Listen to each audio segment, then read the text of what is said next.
안녕하세요, 뉴스반장입니다.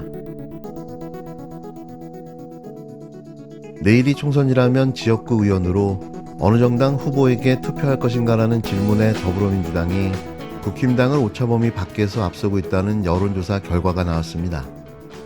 연합뉴스와 연합뉴스TV가 지난달 30일과 31일 이틀간 진행한 여론조사 결과를 보면 국힘당 후보를 뽑겠다는 응답은 30%, 민주당 후보를 뽑겠다는 응답은 41%를 각각 기록했는데요. 양당 간 격차는 11%포인트로 오차범위 밖이었습니다. 한 달 전 실시한 직전 조사와 비교할 때 국힘당 후보에게 투표하겠다는 응답은 3%포인트 줄었고 민주당 후보에게 투표하겠다는 응답은 15%포인트가 증가한 것으로 나타났는데요. 권역별로 보면 서울은 국힘당 31%, 민주당 34%로 오차범위 내 접전이었습니다. 인천 경기는 국힘당 27%, 민주당 46%, 광주 전라는 국힘당 8%, 민주당은 65%로 오차범위 밖에서 민주당이 강세를 보였는데요.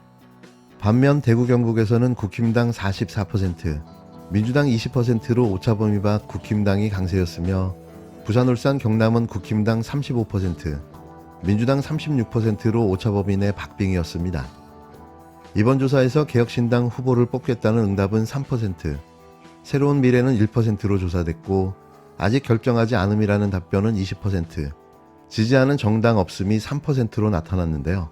비례대표 정당 투표 의향을 물었을 때 조국혁신당이 25%를 기록했으며 국민의 미래 24%, 더불어민주연합이 14%, 개혁신당 4%, 녹색정의당과 새로운 미래는 각각 1%를 기록했습니다. 이번 조사는 연합뉴스와 연합뉴스TV가 공동으로 여론조사 업체인 매트릭스에 의뢰해 지난 30일과 31일 이틀간 전국 만 18세 이상 남녀 1000명을 대상으로 진행했으며 오차범위는 95% 신뢰 수준의 플러스 마이너스 3.1%포인트인데요. 이번 조사와 관련해 자세한 사항은 중앙선거 여론조사 심의위원회 홈페이지를 참조하시면 됩니다. 거듭 말씀드리지만 여론조사가 어떻든 투표를 하지 않으면 아무 소용이 없는데요. 저는 선거일까지 민주당이 지고 있다는 생각으로 고개를 쳐봤고 열심히 밭을 갈 생각입니다. 절대로 여론조사에 연연하지 마십시오. 결국 끝까지 한 표라도 더 투표하는 정당이 이기는 겁니다. 22대 총선이 이제 6일 남았습니다. 사전투표는 내일부터 시작되는데요. 5일과 6일, 이틀간 진행됩니다. 지금 시점에서 야당 우세 지역이 많다는 분석에는 여야 모두 이견이 없는 가운데 국힘당은 55곳, 민주당은 50곳에서 70곳을 박빙 또는 격전지로 보고 있는데요.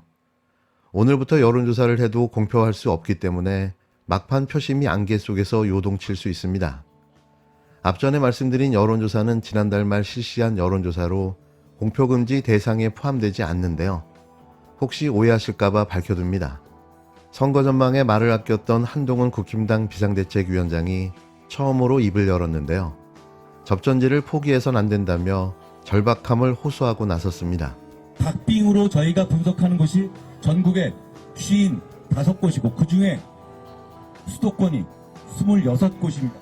초박빙 지역에서 이기면 국민의힘이 여러분이 반드시 승리합니다. 반대로 여기서 다 무너지면 개헌선이 무너지게 될 겁니다. 전체 지역구 254곳 중 국힘당이 승리를 자신하는 지역은 80곳에서 90곳, 박빙 지역구를 거의 손에 넣는다는 전제하에 15석 안팎에서 예상되는 비례의석을 더하면 과반을 달성할 수 있다는 계산인데요. 한마디로 꿈같은 이야기입니다. 이종섭 황상무 파문과 대파 논란 등으로 떨어진 지지율이 아직도 회복이 안 되고 있는 상황인데요. 여기에 2일 윤석열 대통령의 대국민 담화로 지지율은 더 추락할 듯 보여집니다. 하지만 민주당은 섣부른 낙관론을 경계하고 있는데요. 200석 어쩌고 이런 소리를 우리가 하는 게 아니고 그들이 하는 것 같아요.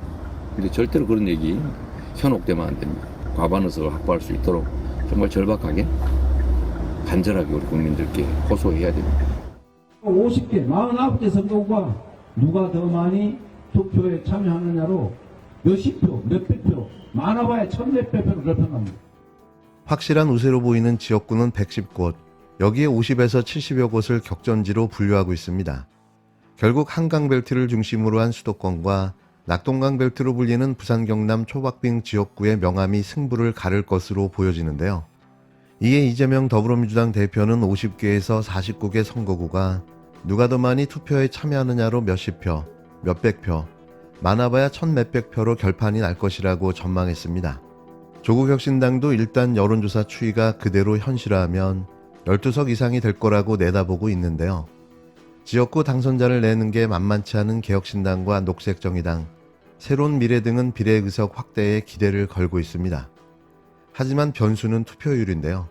지난 5번의 총선을 돌이켜보면 투표율이 60%를 넘으면 민주당 계열이, 60%를 밑돌면 대체로 보수정당이 우세했습니다.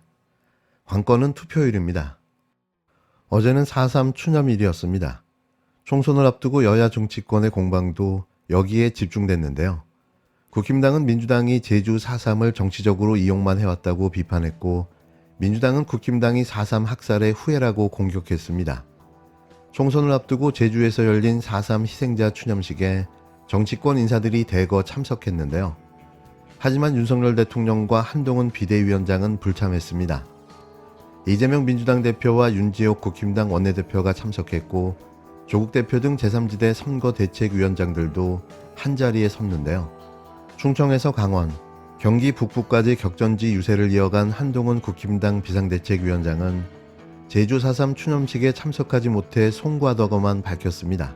이날이 4.3 추념식인데도 아무런 입장도 하나 내지 않았는데요. 윤석열과 한동훈에게는 총선이 더 중요한 거죠. 본인도 인정하다시피 일베 출신입니다. 이재명 대표 같은 분이야말로 제주의 역사의 아픔을 정치적으로 이용만 해왔지.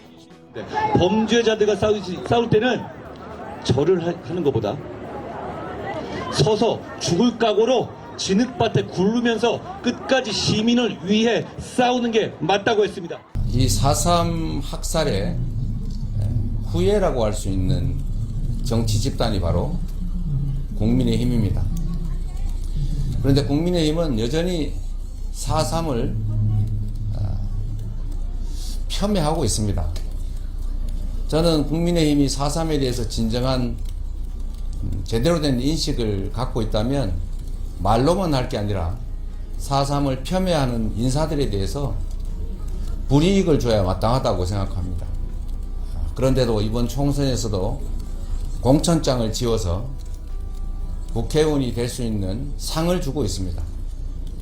저는 국민의힘이 지금이라도 이 행사에 참여하지 않는 것에 대해서 사과해야 하고 4.3 폄훼 인사들에 대해서는 공천을 취소해야 한다고 생각합니다. 그것이 국민에 대한 최소한의 예의다라고 생각합니다.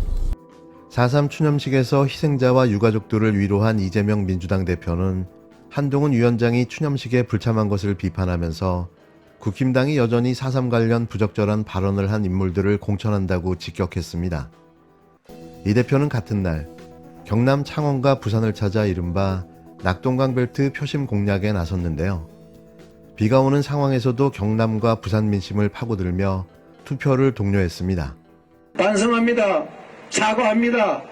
이런 가짜 사과쇼, 반성쇼, 눈물쇼, 큰절쇼 이제 본격적으로 시작할 겁니다. 속으면 안 됩니다, 여러분.